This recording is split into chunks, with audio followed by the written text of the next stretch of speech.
Welcome to this week's iClass on Parshat Chaya Sara, given by Rabbi Mendy Lowenthal from Chabad of South Kensington. This week's iClass is based on part of a Hasidic discourse that was written by the Mittler Rebbe, the second Rebbe of Chabad. His discourses are famous for being very long, and in fact the first discourse on last week's Torah portion is 75 pages long, which is quite hefty. In this week's Parsha, we read about the wedding of Isaac and Rebecca. The Torah describes this wedding in one verse, in chapter 24, verse 67. Inside. And Isaac brought her to the tent of Sarah his mother. And he took Rebekah, and she became his wife, and he loved her. Let us look at this verse and try to imagine what actually took place. So we've divided the verse into a numbered list. Number 1, Isaac brought her to the tent of his mother. Number 2, he took her. Number 3, she became his wife. And number 4, he loved her. And this actually is describing 4 stages of a marriage. The first step is the tent, the chuppah. Then he took her, the second step. The Jewish practice is to acquire your wife, and we do that by giving a ring. And there are actually 2 stages.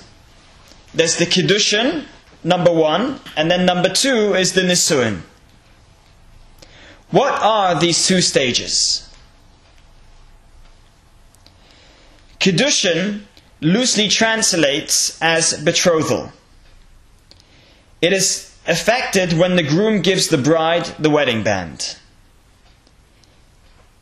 The final stage of the marriage ceremony, the nisuin, is affected by the chuppah and the recitation of the Sheva Brachas, the 7 benedictions.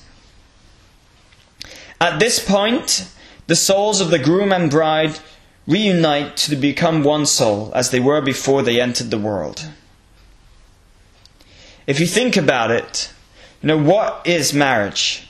What happens in the second stage of marriage? There's no ring given, there are no promises made. The husband and wife, we just exist. We stand together under a chuppah. We live together. That is the third stage mentioned in the verse, she became his wife. They stood under the chuppah. That's the whole picture of a wedding. He had the chuppah, the kiddushin, the ring, and the nisuin. They were together under the chuppah. Now, looking at the verse, we can't help but notice that he first brought Rebecca to his mother's tent. Why did he do the chuppah before the kiddushin? If the chuppah is only or mainly connected to the second stage of the marriage, then why did he do that first? Also, what is most disturbing is why did he bring his new wife to the tent of his mother? Perhaps this is the source of mother-in-law jokes. Okay.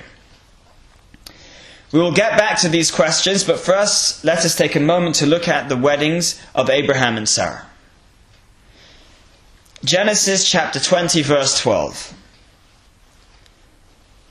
And also indeed she is my sister, the daughter of my father, but not the daughter of my mother. And she became my wife. She became my wife. That's it. There was no tent, no chuppah, no kiddushin, no ring. She just became his wife. Like magic. Why was there no formal wedding ceremony for Abraham recorded in the Torah? It's also interesting to note that there is no formal wedding ceremony recorded for the marriage of Jacob, besides for a big feast. Why is Isaac different? Why is there a wedding ceremony recorded in the Torah? To answer this, we will take a look at the world in abstract. We will look at the spiritual skeleton which is just under the surface of our physical reality. Here we have the Sefirot. We have 3 intellectual faculties, the Chachma, wisdom, Bina, understanding, Dat, and knowledge. And then we have 7 emotions, Chesed, kindness, Gevurah, severity, Tiferet, beauty, victory, honor, foundation, and then we have Malchut, which is the feminine. Our world today. We live in a fragmented world. Things used to be together. Then came Tohu, chaos. Now we are trying to bring the pieces back together again. A Jewish wedding. Let us take a look at blessing number 6 that is said under the chuppah. Here's the text of the blessing in English.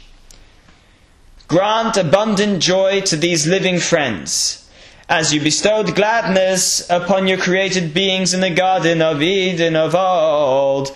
Blessed are you, Lord, who gladdens the groom and bride. The 2 souls used to be together in the Garden of Eden, and now we are trying to bring the pieces back together again. Here we have the Kabbalistic Sefirot. This time they are color-coded. The Zohar writes that Abraham and Sara are Abba and Ema, which means the mother and the father. The mother and the father are 2 lovers that do not separate. They are Chachma and Bina. They are the wisdom and understanding. Yitzchak is the 7 emotions, and Rivka is Malchut, the feminine attribute. The worlds used to be together. Then there was Tohu Vavohu. There was chaos. But the chaos was only in the 7 emotions and below. The mother and the father, Abraham and Sara, they remained together. Abraham and Sara were always together.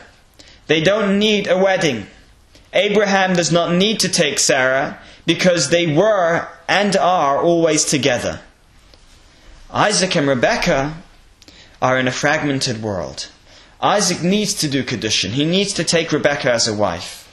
And he needs to bring the pieces back together.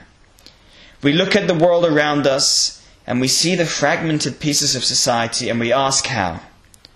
How is it possible to bring all the pieces together? How can I be united with myself?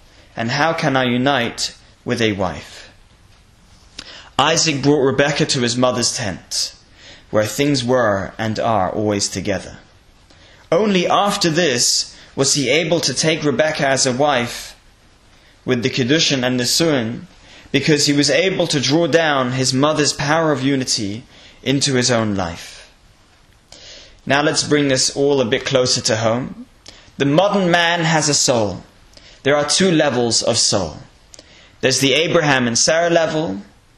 That level is always together with Hashem. It's always united. It's comfortable. And then there's the Isaac and Rebecca level that is fragmented. Chaos. This is the level that we're in touch with most of the time.